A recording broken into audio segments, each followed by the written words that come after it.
Qu'est-ce que tu sais de Steve Jobs, le créateur légendaire d'Apple qui a inventé un des appareils les plus géniaux de notre temps? C'était en fait un homme mystérieux dans tous les sens du terme. Réfléchis-y, il conduisait une voiture dans la Silicon Valley qui n'avait pas de plaque d'immatriculation. C'est enfreindre la loi.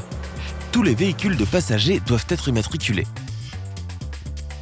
Certains pensent qu'il le faisait juste parce qu'il se donnait le droit.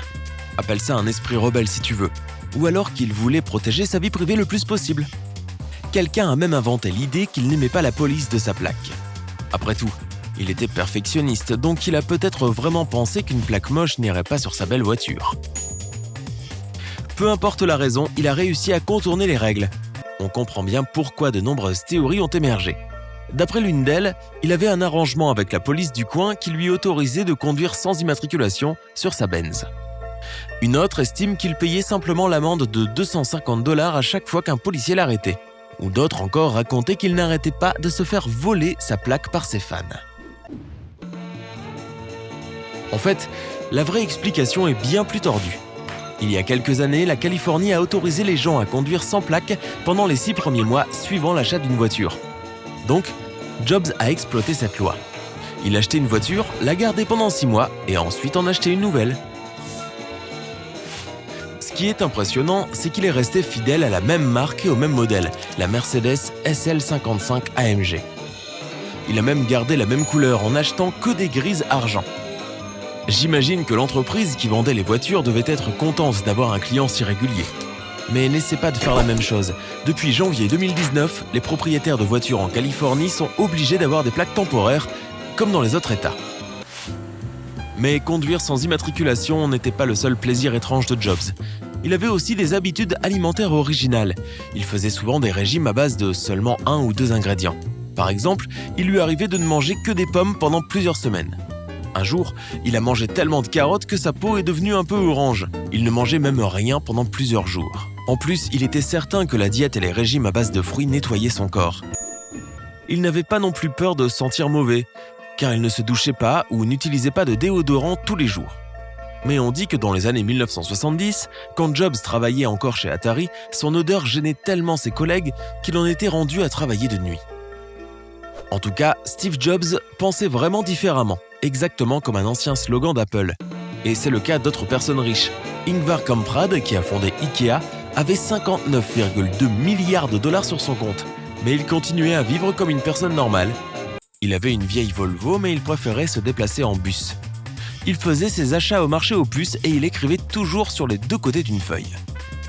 Mais il avait certains côtés extrêmes. Même s'il pouvait tout s'acheter, il volait les sachets de sel et de poivre des cafés. Et il ne se coupait les cheveux que quand il était à l'étranger.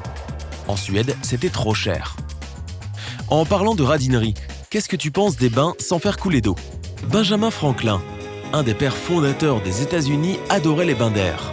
Tous les matins avant d'aller travailler, il ouvrait les fenêtres de sa maison pour laisser l'air entrer. Et il restait comme ça pendant 1 heure, tout nu. Il appelait ça un bain tonique, et il était sûr que c'était bon pour sa santé.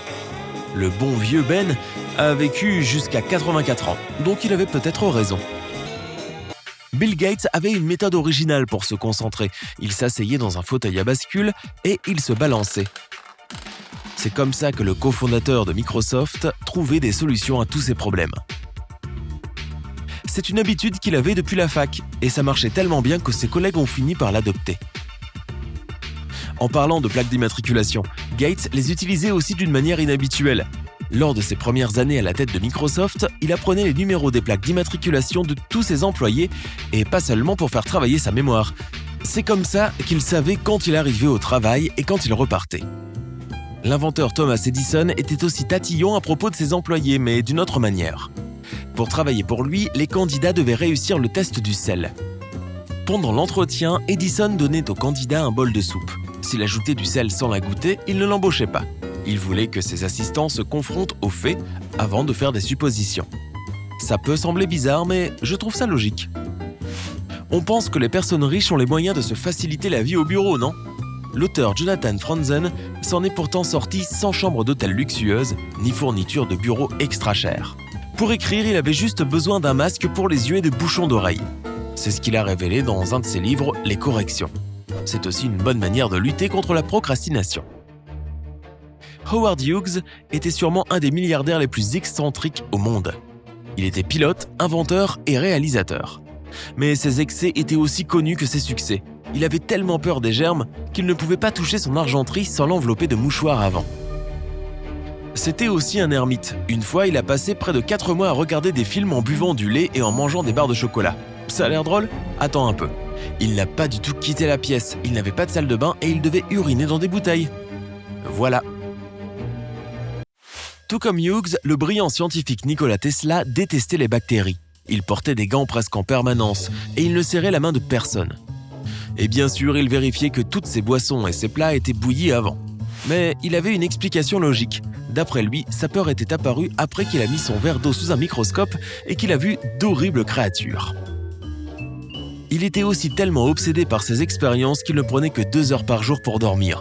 Au lieu d'une longue nuit, il prenait de courtes siestes la journée. Le mania du business Warren Buffett a aussi une habitude qui prenait pas mal de temps. Il lit 500 pages par jour. Tu réalises, il passe presque 80% de son temps à lire et à réfléchir à ce qu'il a lu. Il estime que c'est une bonne manière d'améliorer ses connaissances. Et il ne fait pas ça seulement pour s'amuser. L'expertise qu'il a gagnée en lisant tout ça l'a aidé à prendre des décisions pendant sa carrière. Et si tu penses qu'il a beaucoup de temps pour lire étant donné qu'il est déjà milliardaire et qu'il a plus de 80 ans, tu te trompes. Quand il est devenu investisseur, il lisait presque 1000 pages par jour. Si tu ne trouves pas ça impressionnant, je ne sais plus quoi dire. Chacun a sa propre manière de se motiver. Stephen King révélait qu'il ne pouvait pas commencer à écrire sans une part de cheesecake. Qui aurait cru que le maître de l'horreur était en fait un amateur de dessert ? C'était sûrement une manie de famille parce que son fils, qui est aussi un écrivain, prend toujours une crème brûlée avant de se mettre à travailler. Est-ce que tu as aussi une habitude amusante, quelque chose que tu fais régulièrement pour te motiver et te mettre de bonne humeur ? Dis-moi dans les commentaires. Quant à l'industriel Henry Ford, sa nourriture préférée était les légumes trouvés au bord de la route.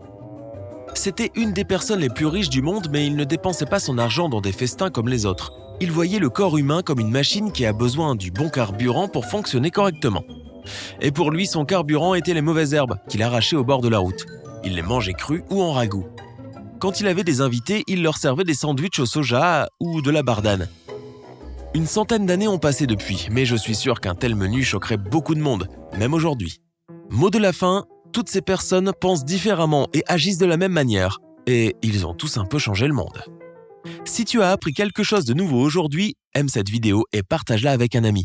Mais ne pars pas tout de suite, on a plus de 2000 autres vidéos pour toi. Choisis juste celle de gauche ou de droite. Et n'oublie pas, reste avec sympa.